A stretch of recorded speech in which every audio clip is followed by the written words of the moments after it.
Welcome, curious minds, to the deep dive. Today, we're plunging headfirst into a topic that, well, it touches millions of lives.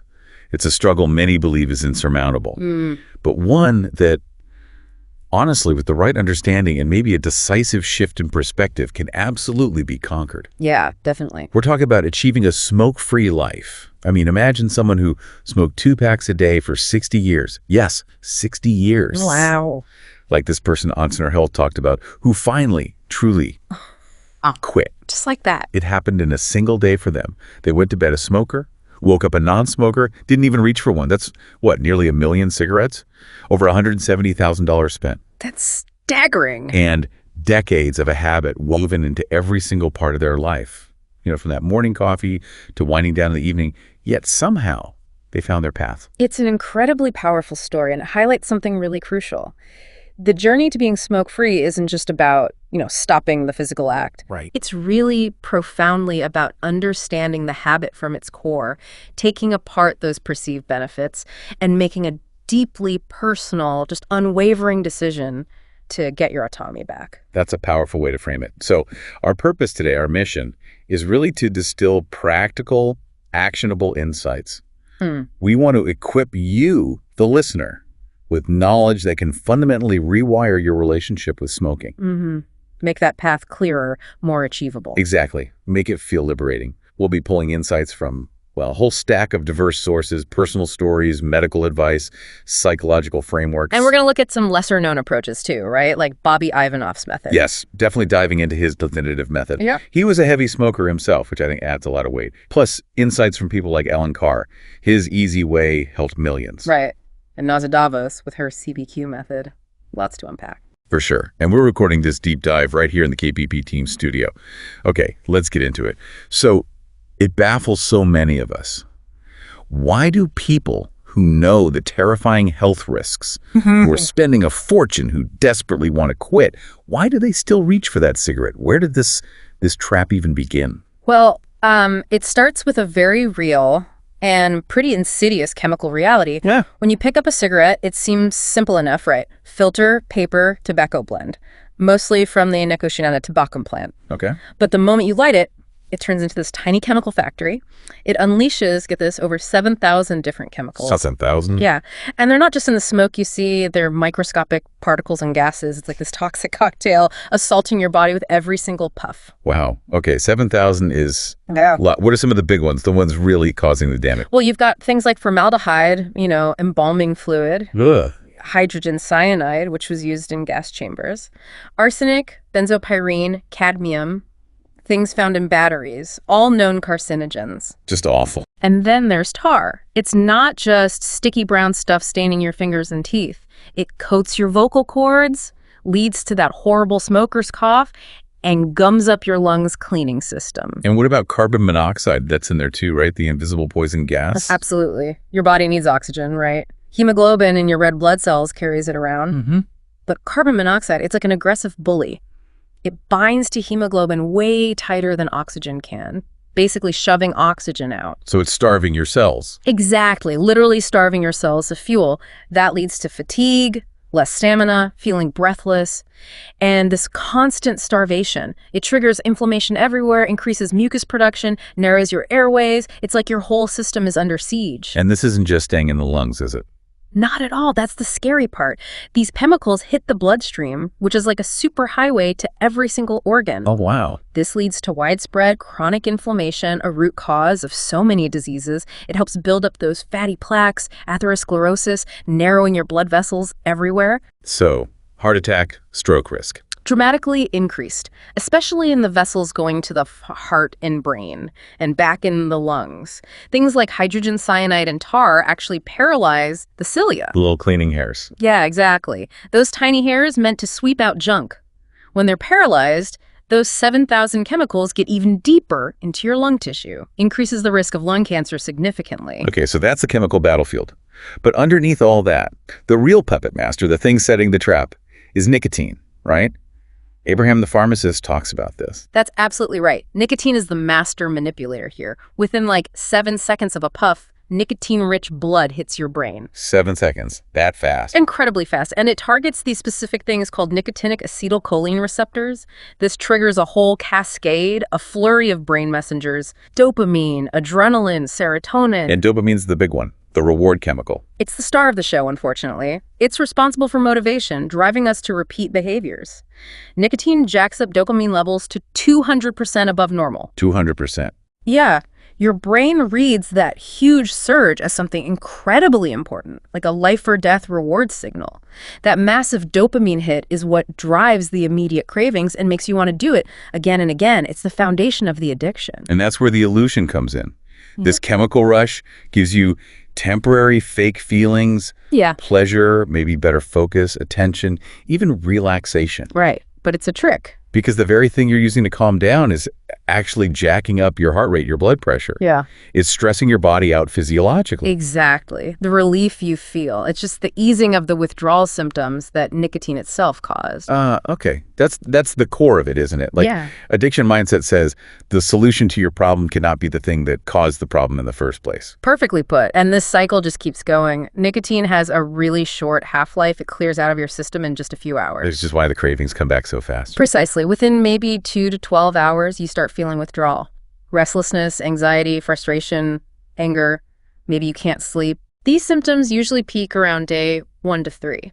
But what's worse is your brain builds tolerance fast. It needs more nicotine to get the same effect, which just makes the cravings stronger. It's a vicious cycle. You need the next cigarette just to feel normal, to stop the bad feelings the last one caused. Exactly. You're never truly satisfied. You're just constantly chasing relief from the craving the drug itself created. And let's really hammer that point about stress.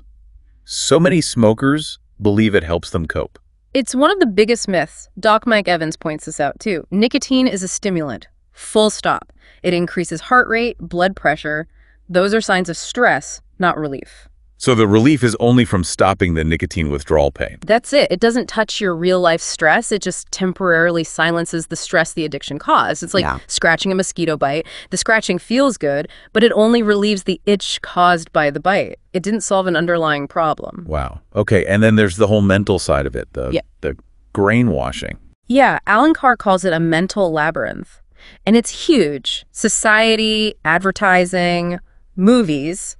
For decades, they linked smoking with sophistication or rebellion or stress relief, confidence, social ease. All those old movie stars looking cool with a cigarette. Right. Carr says this mental conditioning is like a sleeping partner, deep in your subconscious, driving your choices, making you believe cigarettes provide real comfort or pleasure, making life without them seem less enjoyable somehow. Because it's like the mental chains are even stronger than the physical ones for some people. For many, yes. It's a deeply ingrained belief system. Which explains why all the common reasons people give for smoking just fall apart when you look closely. Absolutely. Stress relief. It just busted that one.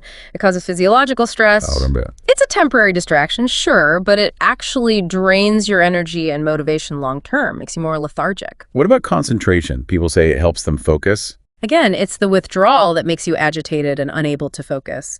The cigarette just brings you back to baseline temporarily. Addiction mindset says it eventually dismantles and disrupts focus. And relaxation. Impossible. It's a stimulant. An addict in constant low-level withdrawal can't truly relax. It's a physiological contradiction. What about the social aspect? It's a social habit. That's really shifted, hasn't it? Maybe decades ago, but now smoking is increasingly seen as antisocial. Right, people having to step outside, missing conversations. Exactly. Standing in the cold or rain, feeling self-conscious about the smell. It's often more of a barrier now than a social lubricant. And the fear of weight gain. That keeps some people smoking. It does, but it's mostly a myth. Alan Carr and Doc Mike Evans both address this. Smoking doesn't really prevent weight gain. It just masks other issues maybe, like stress eating. Often, yes. Or boredom eating. When you quit, those underlying things might surface, but the average weight gain is pretty small, like 5 pounds or 2.5 kilos, and usually temporary. The health benefits massively outweigh that. Massively. It's not even comparable. You know, Bobby Ivanoff makes this fascinating point about the illusion of addiction itself.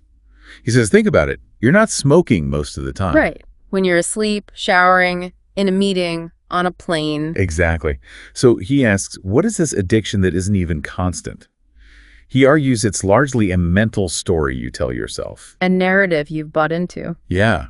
The discomfort isn't just physical, it's the thought you're missing something, that life's incomplete without it. But as he says, the cigarette adds nothing. It just resets the anxiety it caused, then starts the clock ticking again. His line is powerful.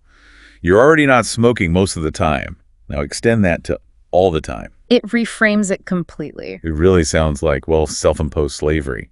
Being chained to something that gives no real benefit, constantly needing the next fix, losing control. Alan Carr called it one of the most devious traps ever devised because those first cigarettes, they're often unpleasant. Coughing, dizziness. Yeah, nobody enjoys their first cigarette usually. But somehow, the illusion of control or the promise of fitting in or that fleeting dopamine hit keeps people going until they're hooked. It offers nothing real, but takes everything: health, money, freedom, peace of mind. It's a truly raw deal when you look at it clearly.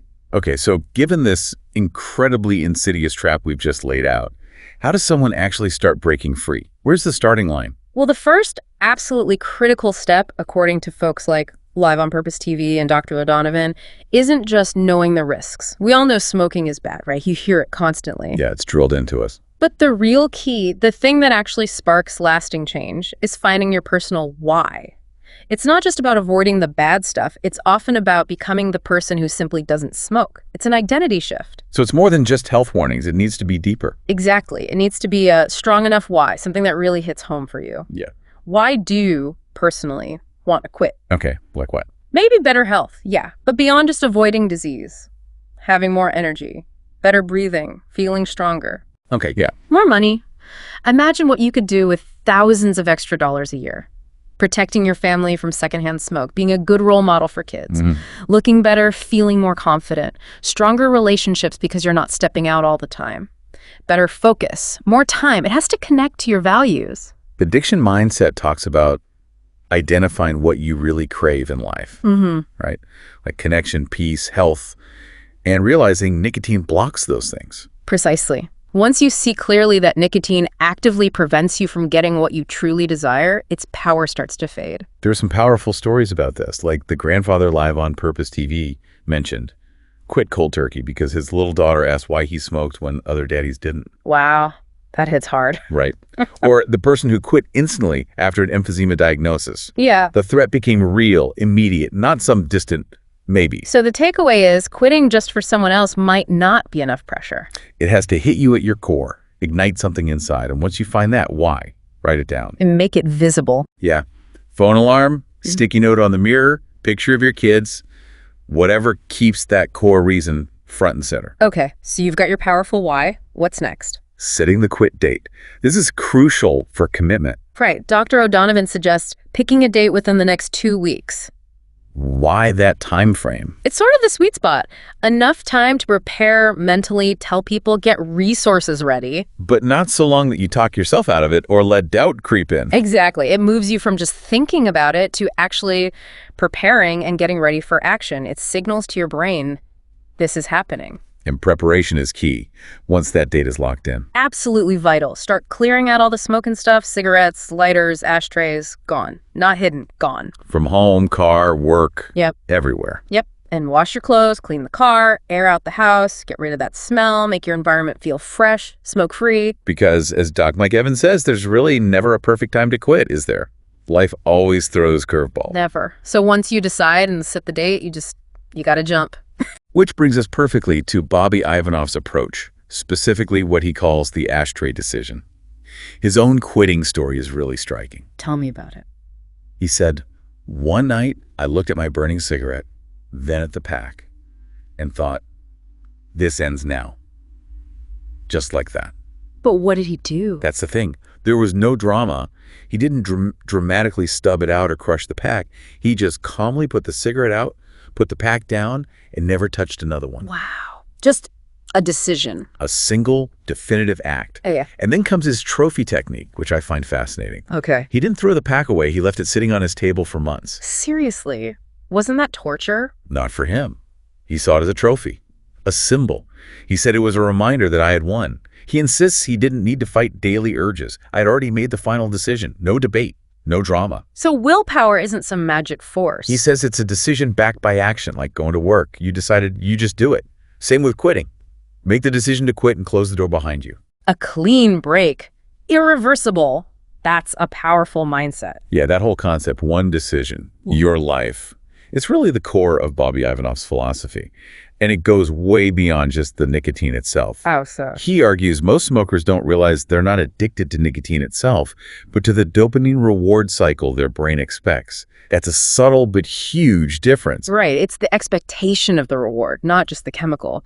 And he points out how our modern lives are just full of these quick dopamine hacks, right? Totally. Caffeine, social media likes, sugar, and nicotine. So Ivanov's idea isn't to fight the dopamine craving, because that's kind of human nature. It's to rewire your source. Rewire your source, meaning Shift your brain's reward system away from those instant destructive hits towards healthier, more sustainable, long-term dopamine sources. like achieving goals, personal growth, fitness. Exactly. Things that give you deeper, more lasting satisfaction, even if they take a bit more effort up front. He also talks about breaking those false associations. Like smoking and coffee, or smoking and alcohol. Yeah, or smoking on a break, or in social settings. He says you have to consciously unpair them. Create new healthy associations for those moments, ones that don't involve a cigarette. Which ties into breaking the ritual. He thinks the rituals, the triggers, are often the bigger enemy than the nicotine itself. Makes sense. The habits are so ingrained. So if you always smoke after eating, you have to deliberately do something else. Hold a pen, drink water, go for a walk, change the routine. He says the body forgets quicker than the mind does. Meaning your physical self doesn't actually need the poison. You need air, food, water, connection. Not poison. Right. Smoking adds nothing real. It just delays satisfaction and steals your energy. What's his take on withdrawal? Because that scares people. This is really interesting. He believes the myth of withdrawal is way overblown for nicotine. Yeah. Yes, there's some physical discomfort, but he calls it mostly mental restlessness, Yeah. not true suffering like with harder drugs. So manageable. He says most of it fades within a week, which really shifts the focus to the mental game. He's also very clear.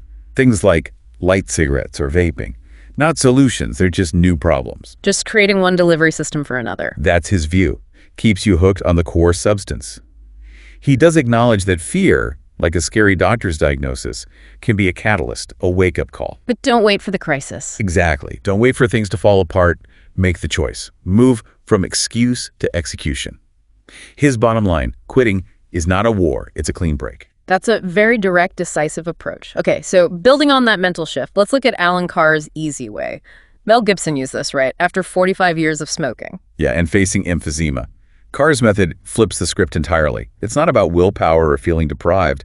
It aims to eliminate the desire to smoke altogether. How does he do that? And his own story is pretty wild. Wasn't he a super heavy smoker? 100 cigarettes a day for 33 years, tried everything, failed constantly, then quit effortlessly after one hypnotherapy session, which inspired his whole method. Wow, so he doesn't push patches or cutting down? Nope.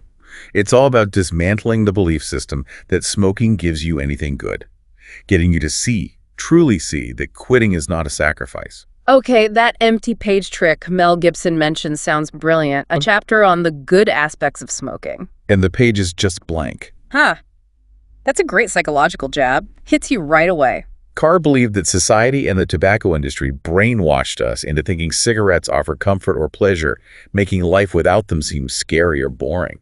So overcoming that mental conditioning is the key to making it feel easy. That's the core idea. Identifying and destroying those false beliefs makes quitting feel like liberation, not loss. Okay, but what about that urge for just one cigarette that trips up so many people? Carr is absolutely adamant about this. He calls it the single biggest reason for relapse. Even if that one cigarette tastes awful, your subconscious registers the nicotine hit as a reward. And bam, the cycle restarts. Instantly. His warning is stark. One puff is a return to slavery. He also advises strongly against cutting down gradually. Why's that? Seems logical to taper off. He argues it just prolongs the misery, it keeps the addiction alive, and because you're in withdrawal longer between cigarettes, each one feels more precious, reinforcing the illusion of enjoyment. He calls it torturous. Interesting. So he aims for that moment of revelation. Yeah, the point where you suddenly realize you're free, often within 3 weeks, sometimes sooner. And then you look at smokers with pity, not envy. Okay, so Ivanov is about the decisive break. Carr is about eliminating desire. What other tools are there for the mental game? Addiction Mindset has that HALT acronym, right? Yes. It's super practical for figuring out what's really behind a craving. Yeah. Because it might not be nicotine you want. Okay, break it down. H is for. Hunger. Quitting can mess with your blood sugar. Drops can cause brain fog, irritability, cravings. The fix: eat something. Fruit for quick sugar, or something fatty like goat cheese or kefir to stabilize blood sugar. Makes sense? Yeah. A is. Anger or agitation. Feeling edgy, anxious, common in withdrawal. Instead of smoking, try deep breathing. That physiological sigh, double inhale, long exhale, or box breathing. It literally calms your nervous system. Shifts you out of fight or flight. Okay. Oh, Loneliness or boredom. Big triggers. Smoking fills time or feels like company. The real solution: connect. Call someone, join a support group, find a hobby, get real interaction or engagement. and T? Tiredness. This is huge for the Addiction Mindset speaker. Exhaustion tanks your willpower and dopamine. Cravings hit harder, especially at night. The answer might be simple: a nap, better sleep habits, support your basic resilience. So address the root need, hunger, calm, connection, rest, not the surface craving. Exactly. And keep questioning those supposed benefits. Does smoking really help stress, focus, boredom, connection? Or like Addiction Mindset said, the only stress it cured was the stress that it created. And for focus, the drug just becomes the focus eventually. Right, which leads to stopping that negotiation with the craving. That little voice saying, just one. That's the addicted voice, not your voice. Recognize it.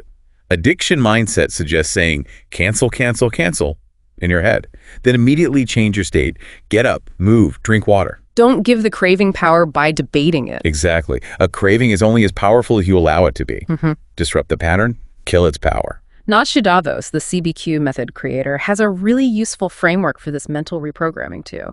She makes a key point. She thinks smoking is like 80% mental addiction, only 20% physical. 80-20. That explains why people relapse months or years later. Right. The nicotine's long gone, but the mental program is still running. Precisely. But her perspective is empowering. You were born a non-smoker. Your brain can change neuroplasticity. Others have quit, so it is possible. Your mind is just running unhelpful programs like smoking. Programs you accidentally installed yourself. Yeah. You taught your brain to expect nicotine with coffee or when stressed. Now it feels incomplete without it. Believing you can't enjoy coffee without a cigarette is just one of those unhelpful programs that can be unlearned. So her CBQ method, cognitive behavioral quitting, has 4 stages. Right. Stage 1. Choose to quit. This is a deep, conscious decision. A promise to yourself this is happening no matter what. You need strong logical and emotional reasons, and you need to really understand the addiction. It's about rock-solid commitment. Okay. Stage 2. Change your mindset. Overcome the fear of quitting. Start seeing yourself behaving, thinking like a non-smoker. This is where you actively identify and dismantle those false beliefs. I need it to concentrate. I need it to relax. Stage 3. Change your smoking pattern. Become super aware of your specific triggers, events, thoughts, feelings. Then consciously work to weaken their hold on you. Break the automatic program by changing routines or responses. And stage 4. Condition your smoke-free life. Quitting isn't a single event, it's a process. Keep reinforcing the non-smoker identity. Shift your thinking from I'm deprived to I get to be free. Every time you don't smoke in a trigger situation, you're literally rewiring your brain. That makes sense. Reinforcing the new pathway. What's her take on hypnosis? Didn't Carr use it? Yeah, it's interesting. Davos is actually certified in hypnotherapy herself, but she feels it's not enough for smoking cessation on its own. Why not? Because she believes it doesn't make the unconscious conscious. To really change, she argues, you need to become aware of your subconscious patterns and programs. Bring them into the light so you can actively gain control and rewire them. Got it. And she has that practical exercise, climbing the craving. Yes. It sounds a bit quirky, but it's designed to manage cravings in the moment. It takes about 3 minutes. How does it work? When a craving hits, first notice where you feel it: stomach, head, chest. Touch that spot. Then picture the craving as a mountain. Mentally climb it, noticing its ups and downs, knowing it will peak and fade. Plant a flag at the summit to symbolize conquering it. So it occupies your mind and reframes the craving as something you can overcome. Exactly. It helps you write it out without giving in, building mental muscle each time. Live on Purpose TV also talked about erase and replace. Quitting leaves a void, right? A big void in habits, routines, maybe even identity. The key is to proactively fill that void with something healthy that gives you a similar perceived benefit. So if smoking was your work break, Take a break without smoking. Walk, stretch, listen to music. If it was stress relief, find real stress relief breathing, meditation, talking to someone. You're replacing the method, not denying the need for a break, for calm. that's a crucial distinction. Okay, shifting gears slightly, what are the medical side? NRT, prescriptions. They play a role too. Absolutely. And they can be incredibly helpful, especially with the physical side. Nicotine replacement therapy, NRT, is a big one. Abraham, the pharmacist, notes it can basically double your chance of quitting. Does it work? It gives you a controlled dose of nicotine without all the other poisons in cigarettes. This reduces the physical cravings and withdrawal symptoms, freeing you up to focus on breaking the habits and mental patterns. There are different kinds. Lots of options depending on your needs. Patches, stick on the skin, slow, steady release over 16 or 24 hours. Good for baseline control. Gum. Chew when cravings hit, faster absorption through the mouth lining. Gives a kick and something for your mouth to do. Lozenges. Dissolve slowly like hard candy. Discreet, good for managing urges. Micro tabs. Tiny tablets dissolve quickly under the tongue, fast and convenient. Inhalators, plastic tubes with nicotine cartridges. Mimics hand-to-mouth action, delivers nicotine vapor. Good for ritual replacement. Mouth nasal sprays, fastest nicotine hit, especially the nasal spray, great for sudden, intense cravings. Can you combine them? Often, yes. Using a patch for steady background support plus gum or spray for unexpected urges is a common and effective strategy. But remember, NRT tackles the physical. You still need the mental work. What about vaping or e-cigarettes? They're everywhere now. Yeah, it's a complex topic. They're generally considered far less harmful than traditional cigarettes because they don't have the tar or carbon monoxide. Just nicotine, propylene glycol, glycerin flavoring usually. Right, and studies do show that smokers who switch to vaping with expert support are about twice as likely to quit smoking altogether. But there are still concerns. Definitely. Dr. O'Donovan and others highlight that very little is known about our long-term safety. We just don't have decades of data on inhaling those ingredients yet. So while it might be a useful harm reduction tool or a stepping stone for some, it's not risk-free. Okay. And prescription meds. Yes, options like varenicline, Chantix, cytosine, bupropion, Zyban, nortriptyline.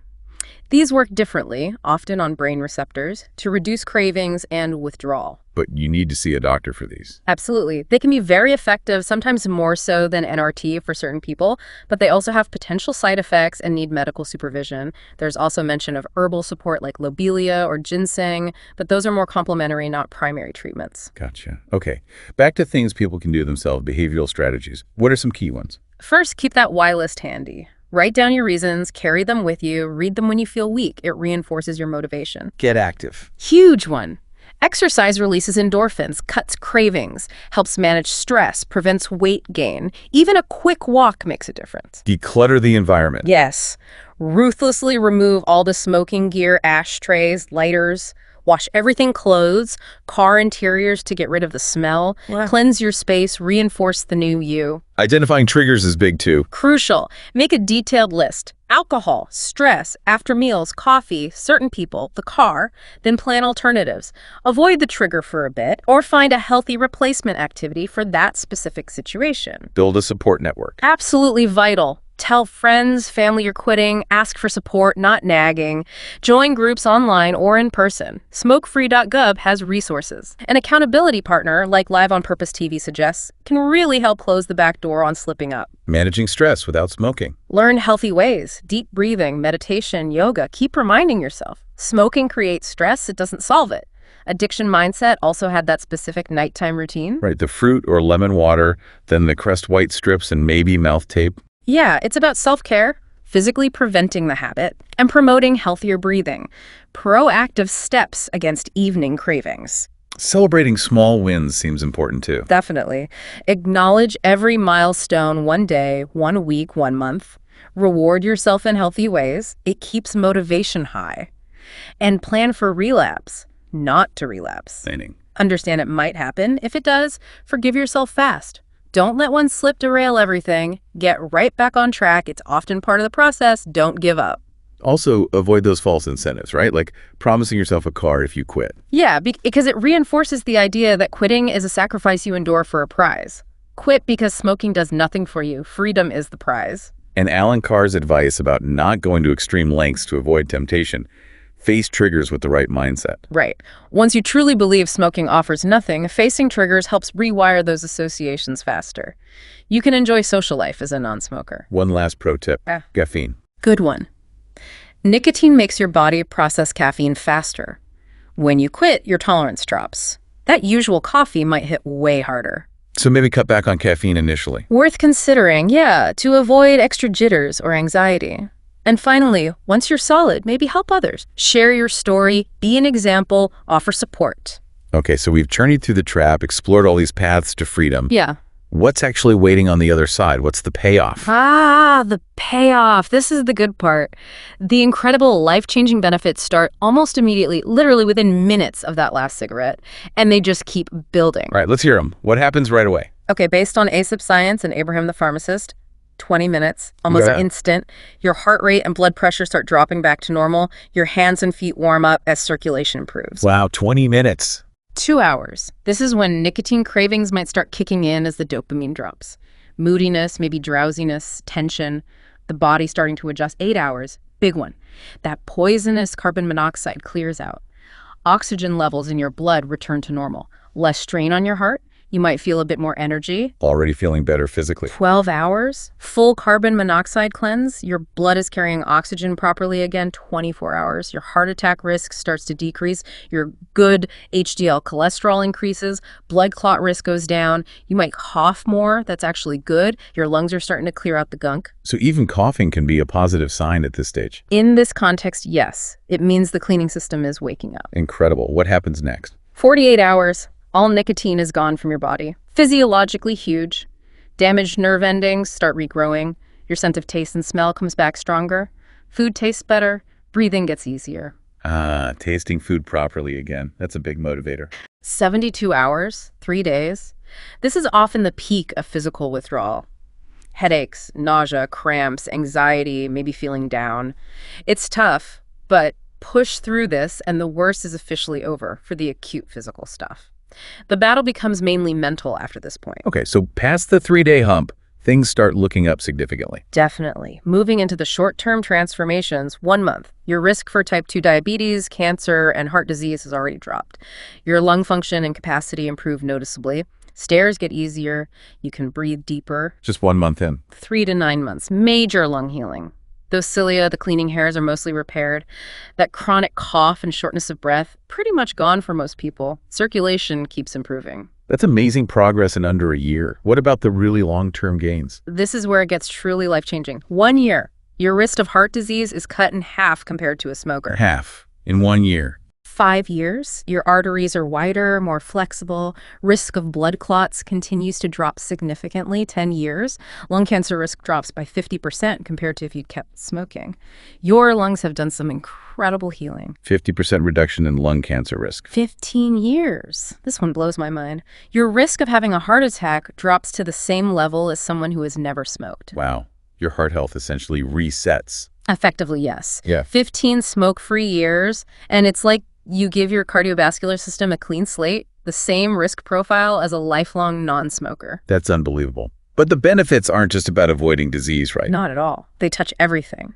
Your appearance improves. Skin looks healthier, more youthful, less risk of gum disease, tooth loss, teeth get whiter, breath fresher. Enhanced senses. Definitely. Food tastes amazing, smell improves, life just becomes richer, more vibrant sensorially. What about mental well-being? Huge boost. Real stress reduction, better concentration, clearer thinking. Plus that incredible sense of accomplishment and pride, major confidence booster. Dramatically more energy, deeper breaths, better sleep, feeling more alert, feeling younger. Your immune system gets stronger too, so you bounce back from illness faster. And the money. We mentioned that $170,000 figure for the long-term smoker. It's staggering. Quitting frees up potentially huge amounts of money for savings, travel, education, whatever you value.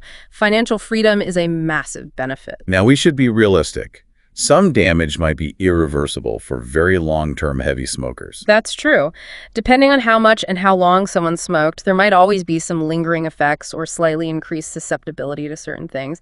But the bottom line is the benefits of quitting vastly, overwhelmingly outweigh any initial discomfort or minor long-term caveats. It's not just adding years to your life, it's adding life to your years. Beautifully put. It's an investment in everything. Your health, your happiness, your finances, your future. #tag outro. Wow, what an incredible journey we've taken today. From really getting into the nitty-gritty of how smoking traps you chemically and mentally. Hijacking that dopamine, the brainwashing. Exactly. To exploring such a wide range of powerful strategies. You've got Bobby Ivanov's decisive ashtray decision, Alan Carr's easy way to eliminate desire. Plus all those practical mindset shifts from Nasha Davos, addiction mindset, the HELT method. Right. And covering the medical support like NRT and prescriptions, and then seeing that amazing timeline of benefits from minutes to years later. It really becomes crystal clear, doesn't it? Quitting smoking isn't about what you give up. It's profoundly, undeniably about what you gain. Absolutely. So here's a thought to leave you with. If smoking truly offers no real benefit, if it only creates the problems it pretends to solve, what void are you really trying to fill when you reach for it? That's a deep question. And what healthier, truly fulfilling things could replace that illusion? Things that lead to a life that's not just longer, but richer, clearer, stronger, more authentically you. Your life. Clean, strong, healthy, and genuinely free. It's waiting for you. This deep dive was produced right here in the KPP Team studio.